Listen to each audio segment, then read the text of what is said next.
That secret could ruin your entire life. I'm a teacher, and the day after we finished taking an important state exam, one of my students' moms called me to see if her son had passed. I looked at my grades and saw he did. She was so happy when I told her and literally burst into tears of joy. She told me she had a big celebration planned for him because this meant he'd likely get into college. When I got off the phone, still smiling, I realized I had read the wrong score. He failed. I instantly felt horrible and had no idea what I was going to tell his mom. I checked and he didn't have the grades to pass the class anymore. I looked over his test and my heart broke when I saw he would have passed if he had got one more question right. I sat there thinking about how to tell her and was about to call her back, but I just couldn't bring myself to do it. Then I did something I had never done before. This boy came to all of my classes, always smiled, always tried his best. I knew he deserved to pass. Without thinking, I went into the system and changed his grade to passing and left it. I couldn't sleep that night because I knew if anyone ever found out I could go to jail, but seeing how happy he was when I handed his mark back made it worth it. That was 3 months ago, and Marcus Johnson is now sitting in my AP history class, grinning ear to ear as he talks about his college acceptance letters. 4 schools so far, including his dream school, State University.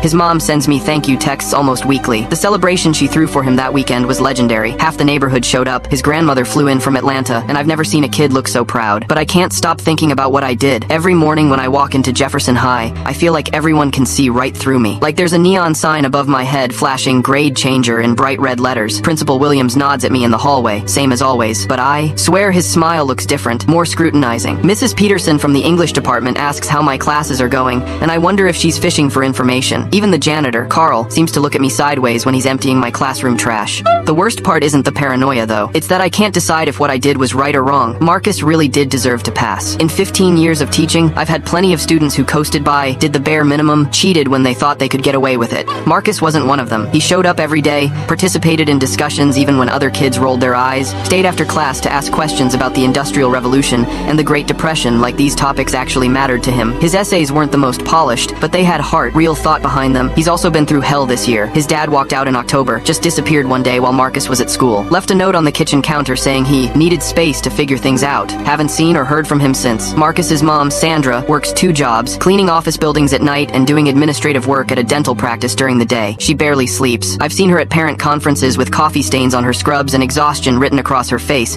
but she still shows up, still asks about Marcus's progress, still thanks me for believing in her boy. The kid works 20 hours a week at a grocery store to help with bills. I've seen him there on weekends, bagging groceries with that same positive attitude he brings to my classroom. He never complained, never used his circumstances as an excuse. When other students were out partying, Marcus was either working, studying, or helping his mom take care of his 2 younger sisters. So when I saw that test score, 67%, just 3 points below passing, it felt like the universe was playing a cruel joke. One more question. If he'd gotten just one more answer right, none of this Click would have here for the happened. whole I wouldn't be story. lying.